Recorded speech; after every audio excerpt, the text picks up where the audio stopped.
All right, everyone. I just want to kind of recap what happened today. As you can see, we stayed inside of our no trade range for the New York session. Our New York Open was right on this line right here. And we made it all the way to 10:53 in the morning, Central Standard Time, and we have yet to break the previous high in the previous 4-hour low. Still have a resistance at 114.972 and support at 114.735.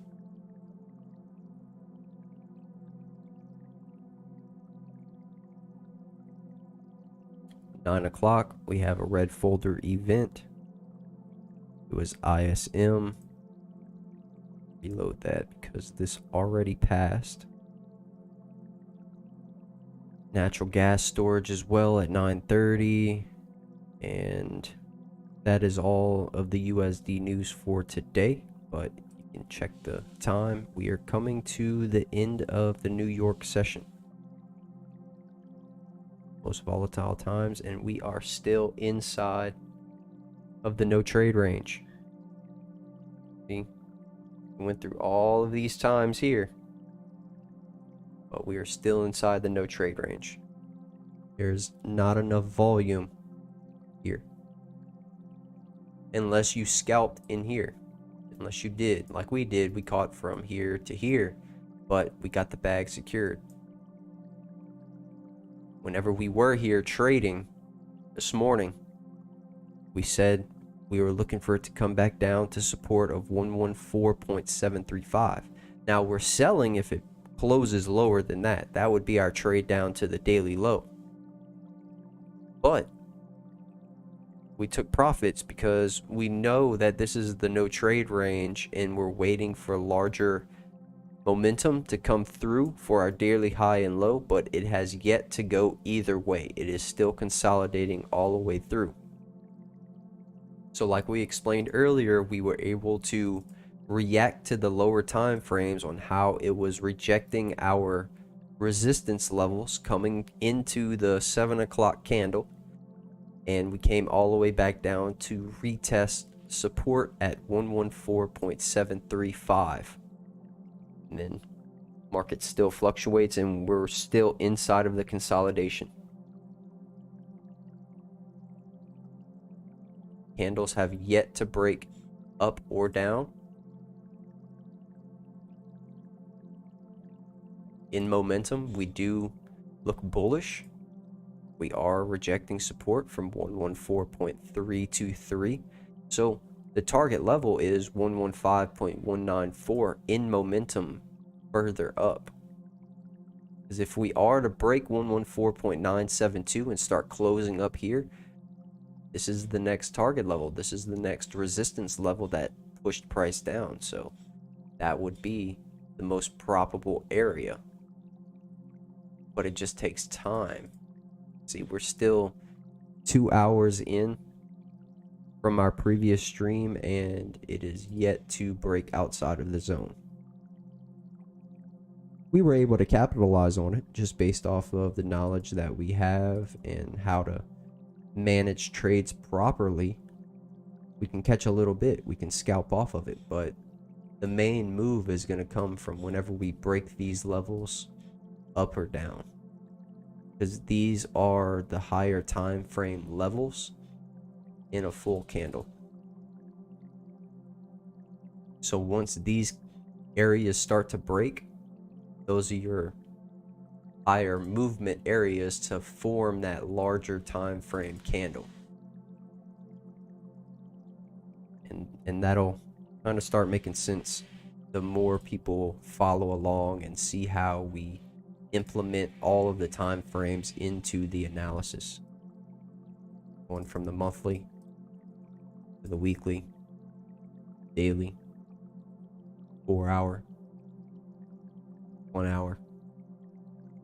30, 15, 5, and 1. Now you won't normally see us trading the 1 and 5 on the stream because it does have a lot of fluctuation. It does fake a lot. Like it looks like it's going to go one way, but it's not. The higher time frames are your more solid candles. Those are going to be your actual direction following candles. So the higher the time frame and the direction of the candle, that is the sentiment. So we're bullish in this from the day, the previous 4 hours, well, actually 12 hours, and then your hourly. So we're still in consolidation of the last 4 hours, and the next one is going to be at 12. So right at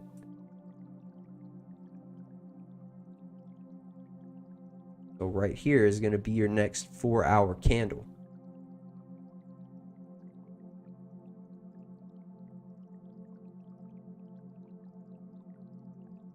$12 CST.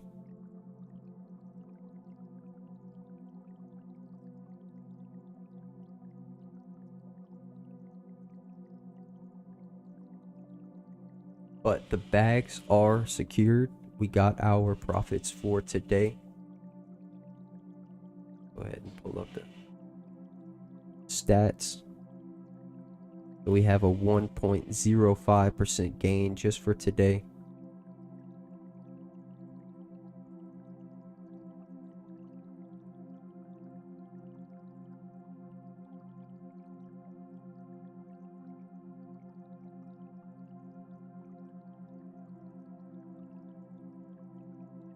As you can see, it doesn't take much.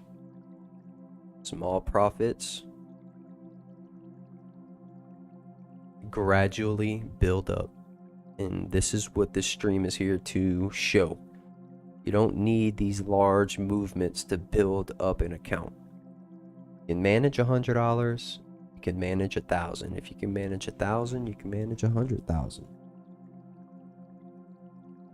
And we all know what happens after 100,000. So this is what the stream is here to provide. We're here to show you guys it's possible to start off with very, very little. You don't even have to do this every day. If you wanted to, let's say, pay for your gas, which I do have students who that's all they trade for, to get 50, 80 bucks to go fill up their gas tank and drive around for free, because all they did was sit around and press a couple buttons and learn how to read a chart. So it's really all how you want to look at it. You don't have to do this every day. You could do it as a hobby. I know people that do that as well and just get whatever they can out of the market just because they're able to analyze and let the market play out over such a long period of time. The most successful people I know in the market who have traded was the ones who actually forgot to look at the charts again. Just placing a trade and letting it sit, not even knowing.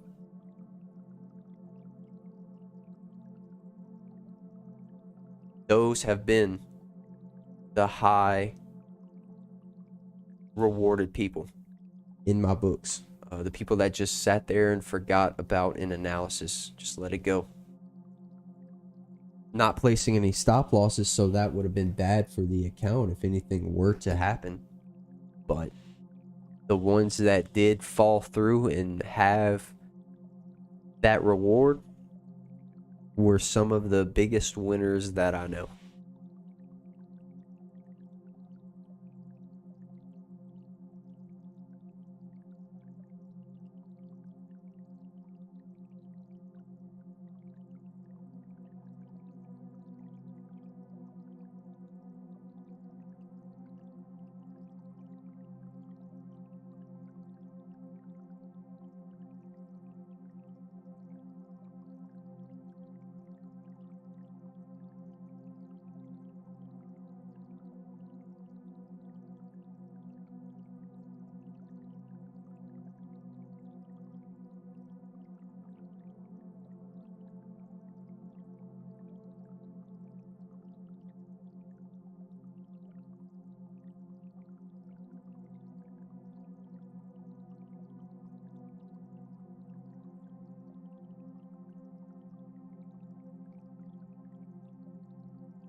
So we did reach our daily goal of profiting at least $1.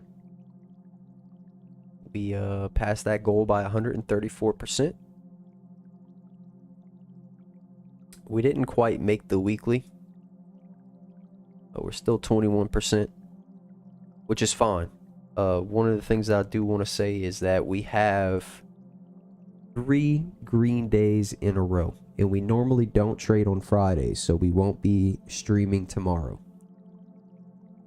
That is great to have 3 green days in a row. It is very hard to maintain 3 days in a row. So we did 4. This is day 12, and we got another green day. And this is why we don't trade on Fridays, because the market doesn't continue. If anything, we'll get faked out of this box we're in right here, this consolidation zone, and it'll come right back into it come the close of the week, because our monthly still hasn't broken above or below the previous. Take all this off for now.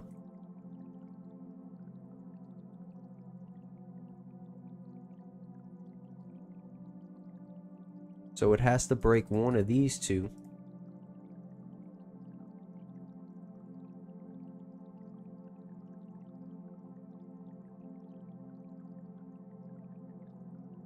to give us some real direction. That's what we've been waiting on.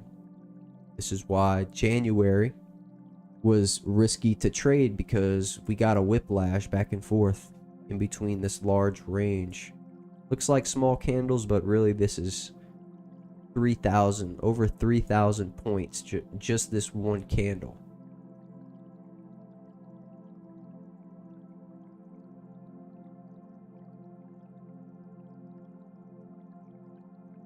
So we're waiting for the candles to break these levels here.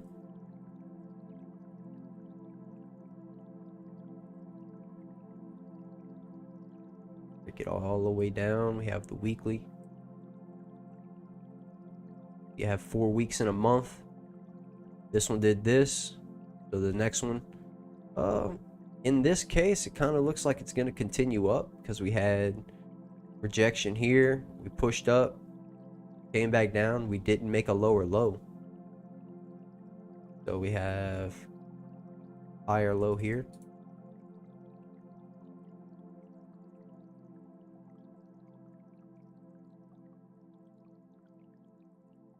Like so. And like so.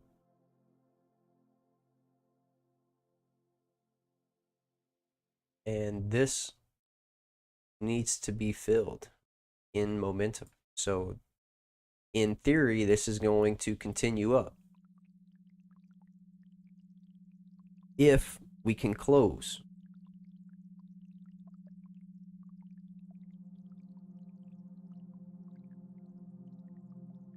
But that's what we're waiting on. This is what we wait on. If anything, it has to break this level first. So we have to start closing there first. And then your 1 hour. So this is why it's important to break it all down. Look how much time we have in between all these levels. This is days from now, months from now, that it's going to reach these levels just because of market fluctuation.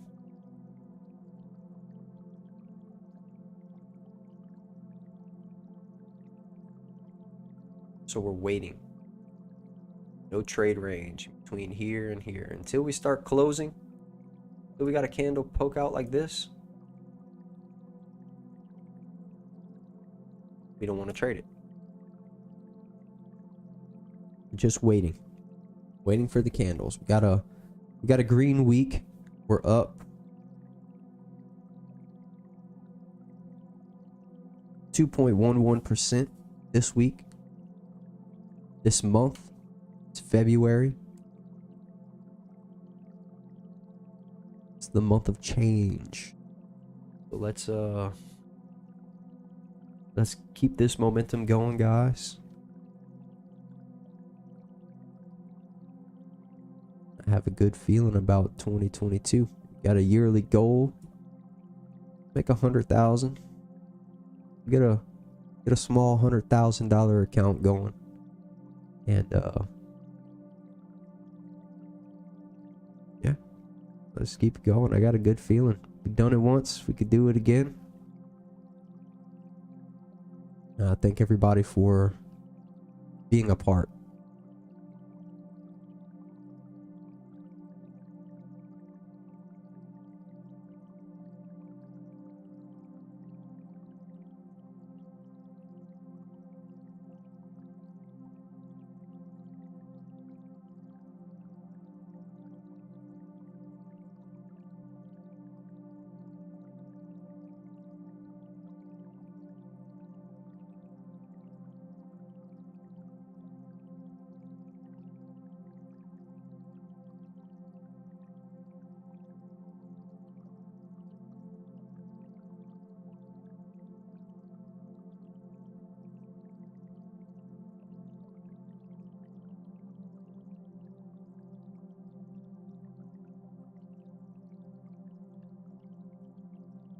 Friday actually has some very, very, very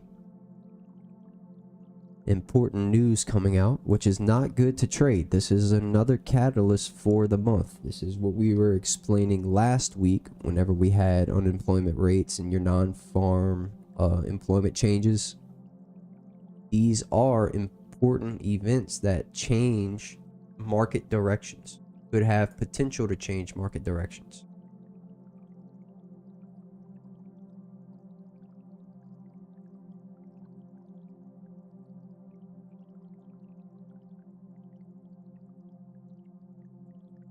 So it's not really good to trade them in general. We don't want to be caught in the market. You saw what happened last week. See if we could pull it up. We have Thursday.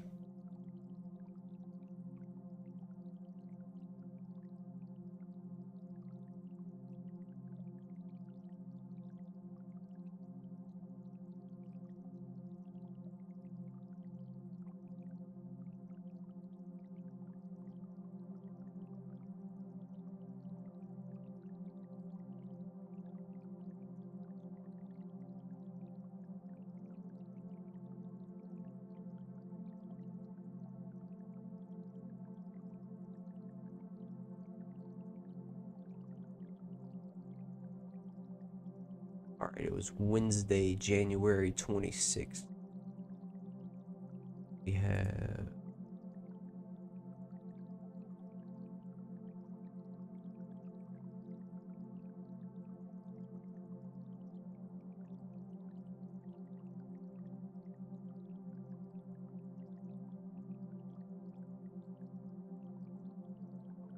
last Wednesday,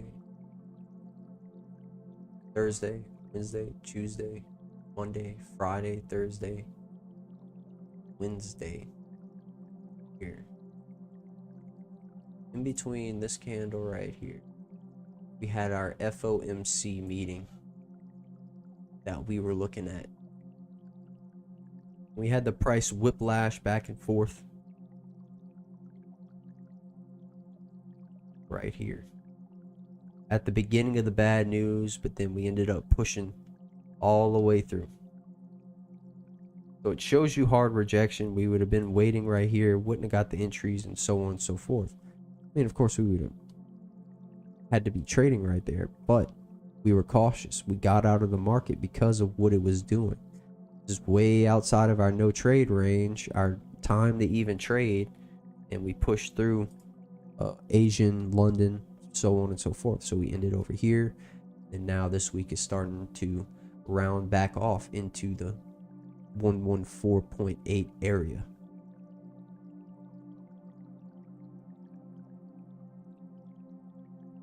We pushed off the bottom, came back, retested, and now we're back up into the momentum. Can we continue the momentum up?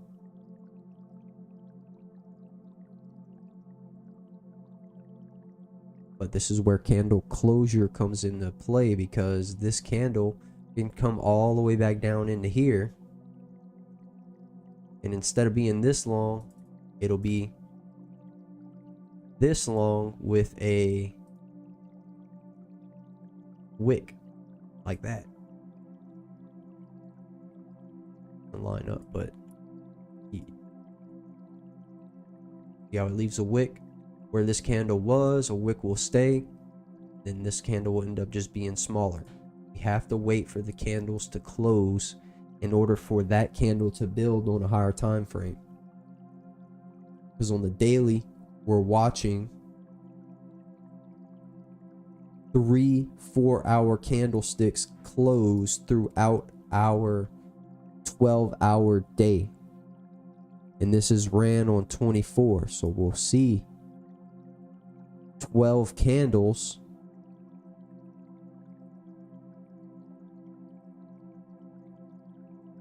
for a full day.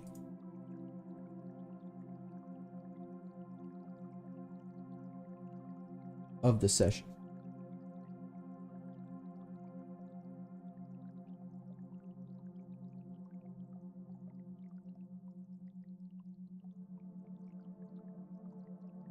And then you have 4 1-hour candles in 1 4-hour candle. So you jump it. Not only are you looking at 4 hours on time frames, but you're looking at 1 4-hour to see what it did. That's why the 4-hour candles chart is very important, because it shows you an overall average of the last 4 hours.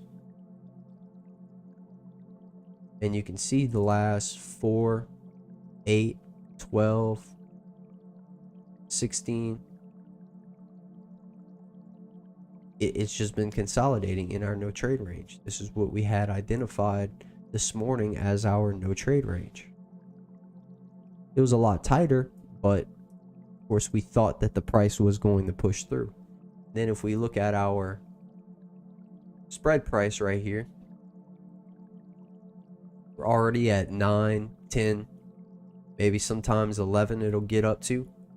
That's getting way too high for the spread prices for it to be even a rewarding trade,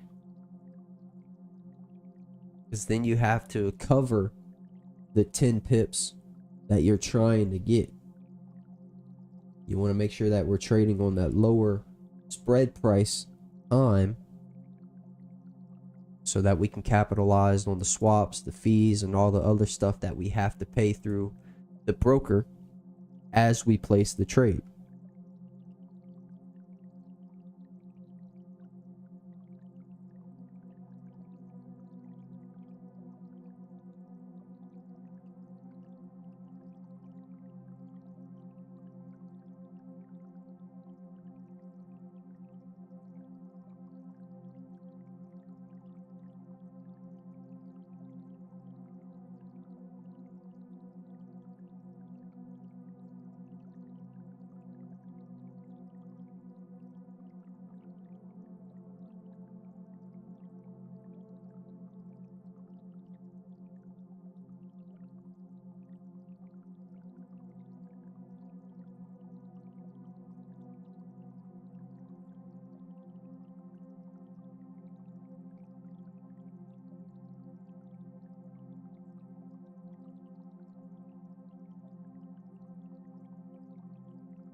All right, so we are just going to conclude this recap.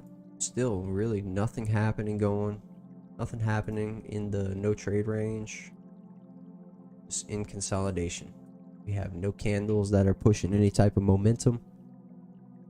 Nothing to worry about at all. Time has come to an end. We have no more green spaces highlighted on the clock.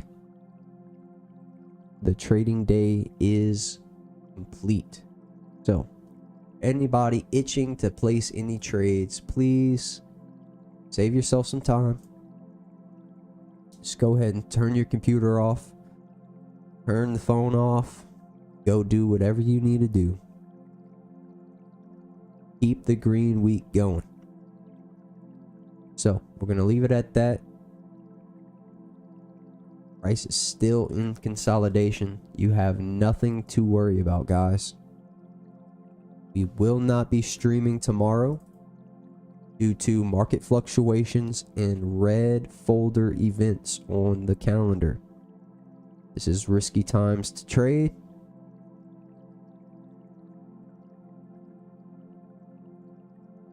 Risky times to trade during employment change, unemployment rates, average hourly earnings, non-farm employment change, and unemployment rates, all at 7:30, right on your New York session open.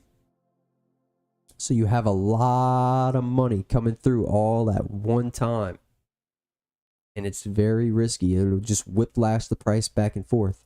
It's like you saw today, even though the first news event came out at 7:30, doesn't mean that it loaded in all the rest of the news events. So who's to say that the majority of the news, the entire narrative put together, or the whole thing put together, isn't good or bad? You know what I mean? There's no way to tell, because the 7:30 news release didn't really come out at 7:30. It came out at 7:31 and 7:34, and wasn't all at one time. So it's very risky that the market can go one way, come back the other, go back the other way, and come right back to where it started. We see it all of the time. If the market is not actually moving, it does not pay to trade. And those events tomorrow are the catalysts to apply certain manipulative movements, I guess you can say, you can call it market maker movements, to gather orders or hit stop losses where they need in order to eliminate the most amount of distributing. Take as many people as they can out before they distribute the price, because they're accumulating. So they're gathering right now. They're waiting for all of the orders to be set above or below this, because you can trade on pending orders. You don't only have to press the buy and sell button at that very moment. You can trade for the future of the market. So all of the orders that are already pending, which the banks and institutions can see, the brokers can see the orders being placed all in these higher levels, all in these lower levels, so that whenever the market finally does move, it activates them. Well, if they can hurry up and activate the orders, come back, pull them all the way down to the stop losses that are automatically placed whenever the orders are set, then why not? Why wouldn't they do that? If they can just release the news at certain times and affect the market how they need to in order for that to happen. That is risky trading. That is the logical side of the trading of what actually happens, because we can see it. We can witness the stuff happen because we're watching it live, and we're trying to reload the calendar, yet everything that says it's going to come out at 7:30 didn't actually load up onto the calendar at 7:30. It was whenever the market was finally moving or finally done moving that it came out, and then it affected it in a totally opposite way. And it happened on stream multiple times. We say, oh, this event's coming out. Odds are it's probably going to go down if the actual comes out lower than the forecast. Well, it comes out lower than the forecast, yet still goes up in the short term. So how much did the news event actually matter? Only 20%. Because if you kept the good analysis, technical analysis, then the fundamentals would have just played along in it in the short term. But red folder events are very risky, especially Canadian employment change, average hourly earnings, all the stuff going on with the mandates and all this other stuff. There is a lot. Because honestly, there's people that don't want to get this stuff and they're being forced to, so they're just quitting. That's how we're driving the economy. This is how all this stuff plays a huge part in all of this. In the grand scheme, this is what's really going on. Employment rates, interest rates, retail sales, construction, private payrolls, industrial productions, German factory orders, RBA monetary and policy statements. You have bank holidays as well. That plays a part in the opposite of what you're trading. So if you have an Australian holiday and trading US, then the Australian dollar is going to stay consolidating while the US is moving. So there's like all these different things on the calendar that play a part in how the market's going to move in the short term to accumulate and or distribute in the long term. It's like we're saying all the time, we're only expecting 10 pips. If we get more, great. But we only expect 10 pips because that's all the big guys need. Because they have hundreds of thousands of dollars leveraged on certain price points that they don't need it to move that 100, 200, 1,000 pip movement to get what they need.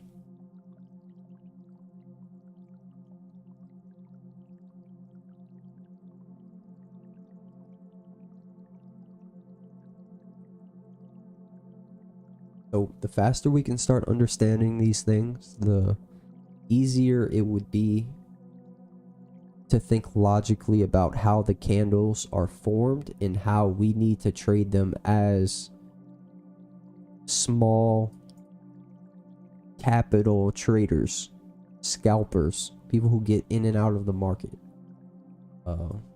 Even if I personally did have the 100,000 account, I wouldn't actively trade that account.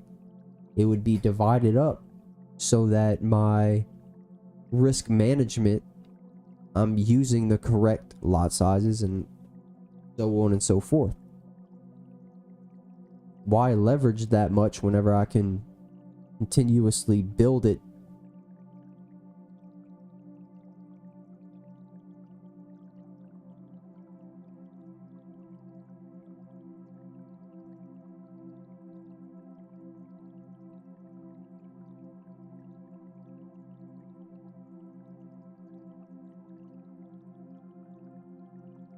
XRP, this has to hold these levels, or we are breaking down into the lower 50-cent range. Hopefully we do not see that happen.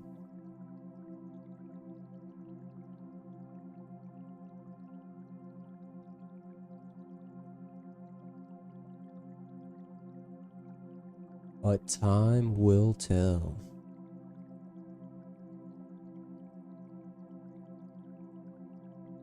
We'll call it at that though. I just wanted to do a quick recap of what the market is still doing for the closing of the week. We are still in consolidation. So I wanted to just get on the stream to show you guys, like, this is why we just get off the charts. We would have been sitting here through the whole stream for 3 hours anticipating what the market can or wouldn't do whenever it's been here the whole time. It stayed in the same spot. So we got in and out, and we're done. Got the bag secured. We're up for the 4th day in a row. Got 2.11% this month. And we reached our daily target of 134%. And the weekly, still 21%. So next week, we're gonna restart that. It's gonna be back at 0. So we'll get it. We're not gonna stream tomorrow. Fridays, we do not stream. Please, guys, we are not streaming tomorrow. So keep that in mind. The markets more than likely won't be moving tomorrow. So we do not stream on Fridays. So thank everybody for tuning in. I just wanted to do a quick recap of today's stream. Go and watch it live. It's the most previous video of day 12 Bankroll Solutions live trading. Thank you all. Good morning and good night, wherever you're tuning in from. Love you all. Thank you. And I'll catch you on the next one.